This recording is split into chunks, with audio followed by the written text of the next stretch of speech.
네, 안녕하십니까. 김승일 쾌퇴직연금 오류 칼럼 월칼 2019년 8월 5일 동영상입니다.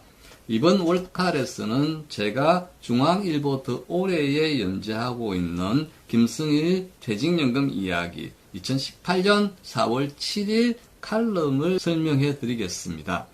칼럼의 제목은 월급쟁이를 연금 부자로 만들 IRP 사용 설명서 이렇게 잡았고요. 앞 동영상에서 이 1편을 제가 전해드린 적이 있습니다. 이 칼럼의 내용은 이러합니다. IRP는 강력한 세액 지원을 받고 있죠. 하지만 누구는 중도 해지를 해서 이것을 다시 반환해야 되니까 그때 참 기분이 안 좋더라 그런 이야기를 하시는데 우리가 좀 생각해 볼 것은 왜 세액 지원을 해드릴까요? 그것도 국민 세금인데요. 세액 지원의 이유는 IRP를 가입하셔서 노후를 대비하시라는 것이었는데 중도에 해지를 하면 지원해뒀던 것을 반환하는 것은 당연하겠죠. 그래서 세액공제 받은 돈은 공돈이 아니라고 생각하셔야 됩니다. 강조하겠습니다. 공돈이 아닙니다. 가입자들에게 맡겨놓은 국가가 준 보증금 이렇게 생각하시면 어떨까요? 그런데 이 보증금을 잘 굴리면 복리라는 옥동자를 낳습니다. 그리고 이 옥동자를 잘 키우면 황금 돼지를 몰고 올 수 있습니다. 각자 도생의 실현수단, 각자 도생의 든든한 동반자로서 IRP를 다루어야 된다는 것을 저는 강조하고 싶습니다.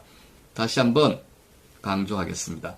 내 노후를 위해 국가가 가입자들에게 맡겨놓은 보증금이 세액 공제입니다. 그 다음에 이 보증금을 잘 굴리면 복리라는 옥동자를 낳습니다.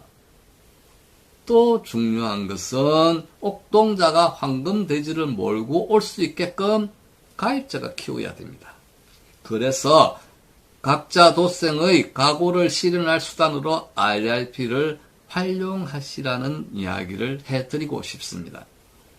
구체적인 내용들을 보도록 하겠습니다. IRP에서 노자세는 어떻게 운용하는 것일까? 이 부분인데요. 요새 떠드는 모든 강의라든지 동영상이라든지 이런 내용을 보면 IRP에 대해서 전부 세액공제만을 강조하고 있습니다. 세제 지원만을 강조하고 있습니다. 왜 그럴까요? 그것이 당장 눈에 보이는 돈이니까 우리 가입자들을 유도하기 위해서 또는 자기의 강의에 어떤 관심을 끌기 위해서 이 부분을 굉장히 강조하는데 사실은 IRP 자산 운용이 훨씬 더 중요한 설명이 돼야 됩니다. 왜냐하면 여기에는 복리의 마법이 작용하고 있기 때문입니다. 만약 원리금 보장 상품에 운용하더라도 현재 금리가 최소한 1.5% 정도 됩니다. 많이 낮다고도 타박을 하죠. 저도 그렇게 생각합니다만 자, 이 1.5%라도 우리가 IRP가 아니고 정기예금에 내가 가입한다 할 경우에 1.5% 정도 받게 되면 뭐가 생기죠? 세금을 내야 되죠. 그게 얼마죠? 15.4% 정도 되죠. 하지만 IRP에서 비록 낮은 금리지만 정기예금 금리를 받더라도 여기는 비과세 된다는 것입니다. 그래서 일반 예적금과 다르게 이 비과세가 다시 몽금을 키우게 되면 이것이 복리 효과를 낳을 수가 있는 것이죠. 그래서 비록 15.4%의 세금 절약이 될 것 아니겠지라고 생각하시겠지만 10년을 생각해 보세요. 그것은 엄청난 복리가 될 수가 있습니다. 왜냐하면요. 돈이 돈을 벌고 있는 구조잖아요. 그게 복리잖아요. 그래서 우리가 비록 지금 현재는 미미하지만 그 끝은 창대하리라 어떤 종교의 그 내용 같지만 그래서 조금의 복리라도 누려가야 된다. 그 메커니즘을 우리가 활용해야 된다. 그 수단이 IRP라는 것을 강조해드리는 바입니다. 그 다음 IRP는 55세가 넘으면 적립금을 연금으로 수령하는데 이때 연금소득세를 납부해야 되는데 그 세율이 낮습니다. 일반 소득에 대한 종합소득세율은 6.6에서 심지어 41.8%까지 올라가는데 연금소득세는 3.3%에서 5.5% 정도 됩니다. 물론 금액이 많으면 자 연금소득이 연간 1,200만 원을 초과할 시에는 종합소득과 합산해서 과세됩니다. 연금소득이 많으신 분들한테는 과세가 좀 높게 되지만 그렇지 않은 분들한테는 세율이 굉장히 낮게 된다는 것을 염두에 두시기 바랍니다. 또한 IRP는 은퇴 후 연금소득은으로서의 역할도 중요합니다. 55세 이전에 중도 해지하면 그 사이 세액공제 받은 납입금과 운용소득에 대해서 16.5%의 기타 소득세가 부과됩니다. 자, 이거는 일종의 페널티죠. 받은 것을 돌려받는다. 누가? 국가가. 그리고 우리는 이것이 노후수단으로서 생각해야 되기 때문에 어떻게 보면 당연한 것이다. 하지만 이것이 어떤 역할을 할 수 있느냐 하면 이 세액공제 받은 것을 환수하는 것이 꼭 나쁘지만은 않습니다. 왜 그러냐면 우리가 노후 준비에 도중 하차를 막는 하나의 방패 역할도 할 수가 있기 때문에 나는 이것만은 꼭 지키겠다 하는 각오를 다지는 수단이 될 수도 있습니다. 그래서 이것을 나쁘게 받아들이지 마시고 이것이 오히려 내가 장기로 노후 준비를 하는데 IRP를 활용하는 어떤 안전책? 그 정도로 생각해 주셔야 스트레스를 받지가 않습니다. 또 하나 고려해야 할 것은 수수료는 보통 적립금의 0.3%, IRP를 이야기하면서 항상 조심 또는 조금 말하는 사람도 부담스러운 것은 뭐냐 하면 이 제도 운용 수수료가 있습니다. 왜 그러냐면 퇴직연금 사업자들도 기업이잖아요. 인력도 장비도 뭐 이런 것이 투입되기 때문에 그들도 비용을 보전받아야 되기 때문에 제도 운용에 관한 수수료를 부과를 합니다. 이건 퇴직연금 제도는 모두 그렇습니다. 모두 부과를 합니다. 그 IRP도 그런 제도 관련 운영 수수료가 부과되는데 이것이 0.3% 내외입니다. 현재는. 모 증권사들 같은 경우에는 아예 받지 않는 경우도 있습니다. 제가 생각할 때는 현재 0.3% 정도가 앞으로 계속 낮아질 것입니다.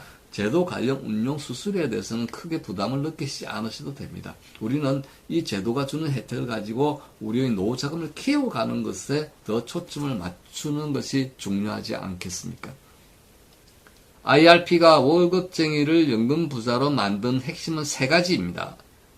자, 이 점은 제가 앞 동영상에서도 강조를 한 것을 이번 동영상에 재차 강조를 합니다. 왜냐하면 저는 이것이 굉장히 중요하다고 생각하기 때문에 그렇습니다. 여러분들도 이 내용을 좀 곰곰이 생각해 보시고 제가 강조하는 포인트가 뭔지를 알아주셨으면 고맙겠습니다. 첫째는 세액공제를 다시 납입하자. 우리가 연말에 700을 채웠다 칩시다. 5,500만 원 이하, 5,500만 원 이상의 연간 소득에 따라 차이가 있지만 대개 돌려받는 돈이 한 100만 원 내외를 돌려받습니다. 이 돈을 어떻게 합니까? 우리는 공돈 생겼다고 생각합니다. 왜냐하면 납입 시점은 12월 말이지만 이게 돈이 나오는 것이 1월달 말, 2월달 초에 나오잖아요. 그러면 완전히 공돈 생겼다고 생각하지만 이것이 안 된다는 것입니다. 솔직히 고백하면 저도 그렇게 썼습니다만 이것을 다시 납입하자. 세액공제 받은 것을 다시 IRP 계좌에 납입하자. 그리고 중위험 중수익 실적 배당형 상품에 투자를 하십시다. 원리금 보장 금리는 몇 주 전에도 벌써 기준금리 내렸잖아요. 앞으로 세계 경제를 감안해 볼 때 금리가 오를 가능성은 거의 없습니다. 우리는 울며 계좌 먹기 아닙니다. 적극적으로 실적 배당형 상품을 활용해야 됩니다. 다만 그럴 경우에는 중위험 중수익 투자를 하시는 것이 가장 좋다는 것을 제가 말씀드리고자 합니다. 여기에 대한 구체적인 것은 우리 수요 산풀 같은 데서 정보를 얻어보십시오. 그러시면 되실 것 같고요. 그 다음 IRP만이 각자 도생의 미천이란 확고한 믿음으로 55세 이후에도 계속 운용해야 된다는 것입니다. 앞으로는 일부 해지도 가능할 것입니다. 필요한 긴급 자금은 내가 모아놓은 IRP에서 인출을 하되 끌고 가야 된다는 생각을 하셔야 됩니다. 이 세 가지 점은 퇴직연금 IRP를 이야기하는 누구도 이야기하지 않습니다. 하지만 김승일 월요 칼럼에서는 이것을 꼭 강조해드리고 싶습니다. 그래서 반복적인 느낌이 있지만 재차 강조해서 세 가지를 말씀드리는 것입니다. 세공제를 다시 납입하자. 중위험 중수익 투자를 꾸준히 하자. 그리고 55세 이후에도 IRP 계좌로 운용을 계속해 나가자. 이렇게 하면 월급쟁이를 연금 부자로 만들 IRP로 키워나갈 수가 있습니다.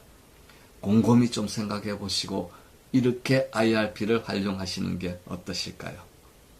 네, 김승일 쾌퇴직연금 월요 칼럼 월칼 2019년 8월 5일 동영상을 마치도록 하겠습니다. 감사합니다.